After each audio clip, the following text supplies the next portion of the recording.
the garden we built, and the seeds of doubt.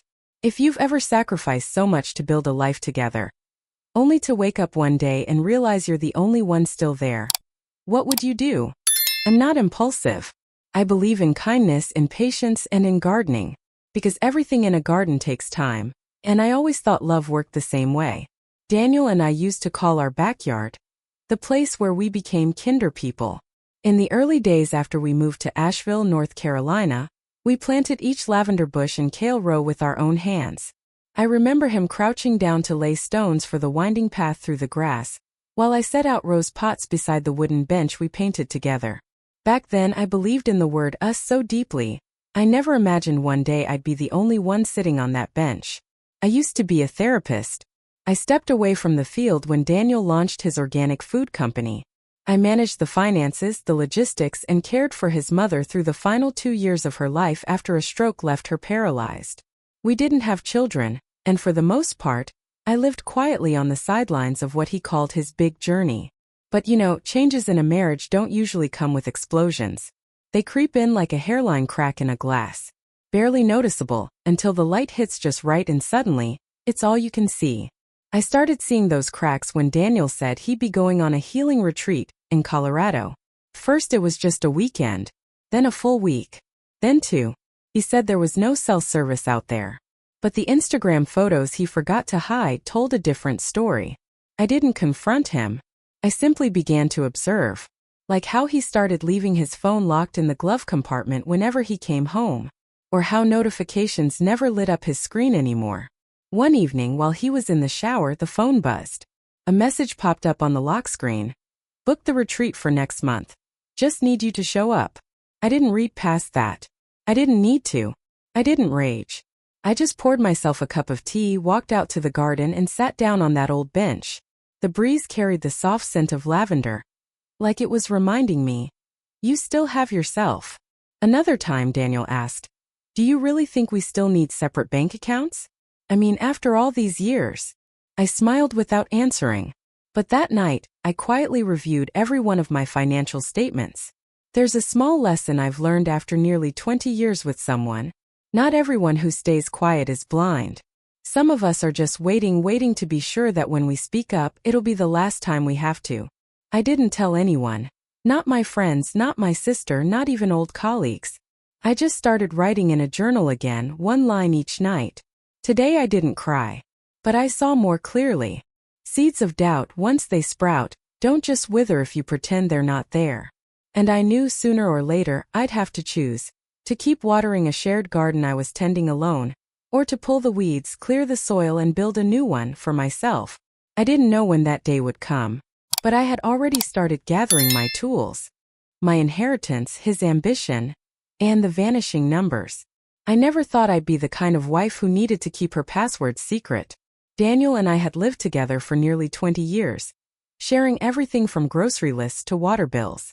But everything started to shift after a phone call from my grandmother's attorney. Grandma Evelyn, small in stature but steely to the bone, had raised me after my mother passed from cancer when I was 10. She never had much, but she saved every penny, working as an accountant until she turned 70. She once told me, when your time starts to feel short, you start thinking about how to help the ones you love stand taller. And she meant it. She left me $420,000, her entire life savings, with a handwritten note that simply said, for you to rebuild, if the day ever comes when you need to start over. I told Daniel that same evening. We were having dinner under the string lights he'd hung on our back porch, the one he built with his own hands. He went quiet for a moment, then said, wow, your grandma was something else. But then he added, do you think maybe we could use part of it to invest in that farm in Colorado? As a joint asset, of course. I froze a little inside. I knew that tone. It was the tone Daniel used when he wanted me to believe something was ours, when it was really meant to benefit him. I didn't say yes, but I didn't say no either. I just smiled and said, I'm not ready to make that decision yet. Later, I reached out to my best friend Audrey, who used to work as a corporate accountant. I told her I wanted help reviewing my accounts, just to make sure I was managing things properly. A few days later she called back. Her voice was quieter than usual. Claire, Did you know some of the money's already been moved into a secondary account? The recipient is Daniel, and the account isn't tied to the bank you two normally use. I felt a chill crawl down my spine. I didn't respond right away. I simply asked, "Can you send me the full transfer history from the past 3 months?" She did. The amounts weren't huge, just $2,000 here, $3,000 there. But they added up to nearly $40,000. And strangely enough, the timing of every transfer aligned with one of Daniel's retreats. I pulled up his last email from that trip, photos of him smiling in a group on a pine-covered hill, with a woman next to him. She looked nearly 10 years younger than me, curly hair, a retreat bracelet still around her wrist. I searched her name through some of the photo comments. Raina. Just as I suspected, the retreat instructor. She even had her own website. Under the testimonials, I saw Daniel's name. He had written, "Raina helped me rediscover who I really am, and taught me to let go of old attachments so I could align with my truth." I actually laughed.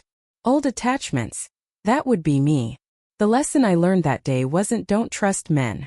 It was this: anyone can change when greed puts on the mask of healing. I didn't confront Daniel. Not yet. I knew that if I came at him without enough facts, he'd find a way to deny it all. So I chose silence, a very intentional silence. That night, I wrote a single line in my journal. If he thinks I don't know, let him keep thinking that. I need a few more days. Have you ever believed someone would never betray your trust until you checked your bank balance and saw it for yourself? So share it. Not to complain, but to let others know they're not alone. The files he forgot and the fire I never lit. I know some people might ask, why didn't you blow up? Slam the table? Call him out? Or show up at that retreat and catch him in the act? The answer is simple. I didn't need to light the fire. He had already struck the match himself. All I had to do was keep it in view, so I wouldn't get burned when the truth finally reduced what was left of us to ashes. Once I confirmed the financial transfers and knew Raina wasn't just someone random, I started collecting evidence, just like I used to advise other women to do when I worked as a therapist for divorce cases. I didn't follow Daniel, didn't track his location or confront him. I knew this much: if someone is hiding something, they'll reveal themselves, especially if you give them enough space to think you have no idea. One night, after Daniel returned from yet another extended retreat, he went to bed early. I stayed up in our shared office, the same room where we used to upload work documents into a shared cloud folder. He'd forgotten one thing: I still had access. Inside an old folder labeled Home Renovation Plans, a project we'd once planned to tackle that summer, I found a subfolder with an odd name: Backup, Personal. I opened it. Inside were screenshots of my bank accounts. Several PDFs outlined steps for email verification, two-factor authentication, and a list of plan transfers. There was even a bank login link with a note beside it. Must be done from home network. IP verified. Everything was documented neatly, methodically, like he was preparing for a full-on operation. I sat there silent for a few minutes. No tears. No rage. Just one question echoing in my mind. So, everything we used to call us is now just a financial strategy? I backed up the entire folder, renamed it gardenunderfarkov.zip, innocent enough not to raise suspicion. I emailed it to myself and saved a copy to the small USB drive I kept on my house keys. The next morning, while Daniel was out on the porch doing yoga, I texted Margot, an old friend and my lawyer, the one who helped settle my grandmother's estate. I wrote, "Can we talk later today? Private asset matter." She called back quickly. I told her everything, from the hidden transfers and suspicious retreat schedules to the folder he forgot to delete. She sighed. "Claire, you did well. Not many people get this far while staying this calm." I wasn't sure if that was a compliment or a subtle way of saying I'd learned to endure too much for too long.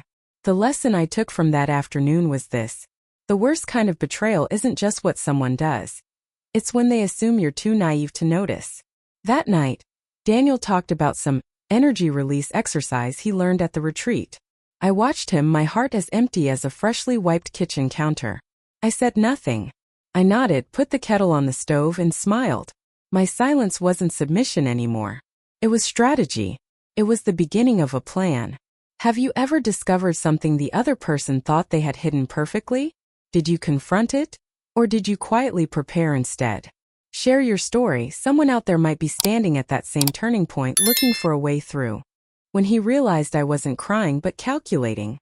There's one mistake men like Daniel often make. They think that if a woman isn't yelling, throwing things, or breaking down in tears, then she must not know what's going on. The truth is, sometimes we stay quiet not because we're clueless, but because we're preparing to end things gracefully. Once I had all the evidence, I met with Margot, my attorney, to talk about next steps. The inheritance account was still under my name and untouched, thankfully, because my grandmother had advised me years ago to place it in an independent protection trust. But the money Daniel secretly moved from our joint accounts couldn't be ignored. Margot looked me in the eye and said, "If you choose to handle this silently, he'll just keep going. You have to act, before this becomes a scar you carry." She was right. And I was ready. That same afternoon I sent Daniel an email. Polite. Direct. Attached was a notice that I had retained legal counsel, and proposed we begin discussing the division of assets. No accusations. No crying. 30 minutes later my phone rang. It was him. His voice was flat. "Claire, what is this? You're really going to make a big deal out of this?" I replied calmly. "No.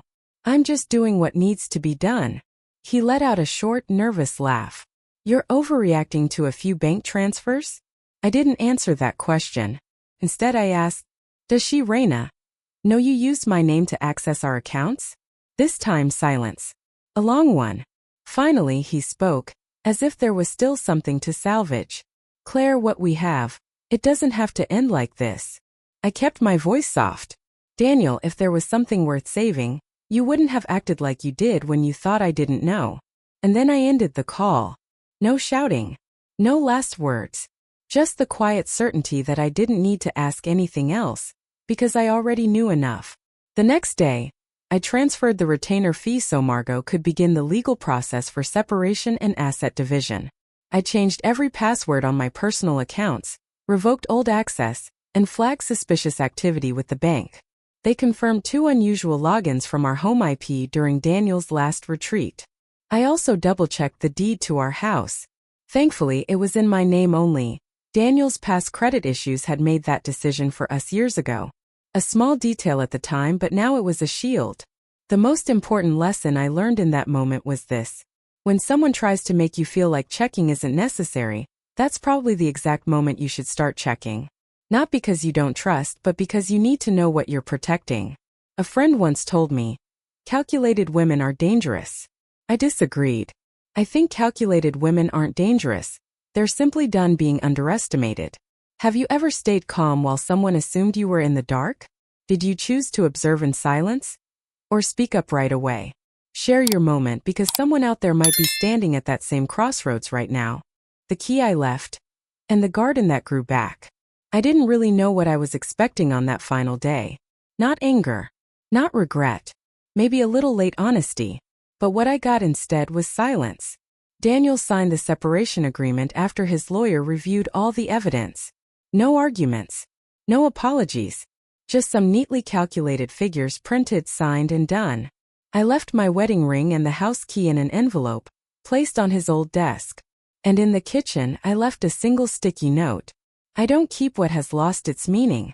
And what still holds meaning, I carry with me. I moved into a small house on the north side of Asheville, near a stream. The kind of place I once dreamed of retiring in peace. Just 2 bedrooms, a backyard that caught soft morning light, and the gentle sound of water trickling over stone. I began again with small things. Tilled the soil by hand. Planted new lavender. Built my own bookshelf and rehung old photo frames one by one. I opened a small therapy practice, just 1 session a day. The rest of the time I gave to myself. One afternoon, I received an unmarked envelope in the mail. Inside was the wedding ring I had left behind, and a single handwritten line. I couldn't hold on to it. "You deserve something more honest." I didn't cry. I simply placed the ring in a small wooden keepsake box. Next to the letter my grandmother had written me. Things I no longer use but still keep to remind me of the road I've walked. The final lesson I learned, and perhaps the most important, is this. We don't always get to choose the ending, but we always get to choose how we begin again. Almost a year later, I used the remaining inheritance to start a small scholarship fund, named after Grandma Evelyn. It's for middle-aged women returning to school after divorce or major life changes. The first recipient was a 52-year-old single mother of 3. She wanted to go back to nursing school so she could support her kids on her own. As she spoke during the award ceremony, I felt tears prick my eyes. Maybe because I saw a version of myself years ago in the way she looked out into the room. We all break sometimes, but if we still have a choice, then let it be this. Break in a way that allows you to grow back stronger and more beautiful. If you've ever had to walk away from a door you once trusted and still found the strength to move forward, you are not alone. Share your story not to relive the hurt, but to prove that you're still standing, still healing, and still living well. Pushpin, and if stories like this help you breathe a little easier or see yourself in a new light, subscribe to this channel for more stories of quiet healing, silent strength, and deep unspoken courage. Because somewhere, someone might need to hear just the right story at just the right time. Thank you for listening. See you on the next journey. In a new garden, behind a new door, with another woman quietly, fiercely rising.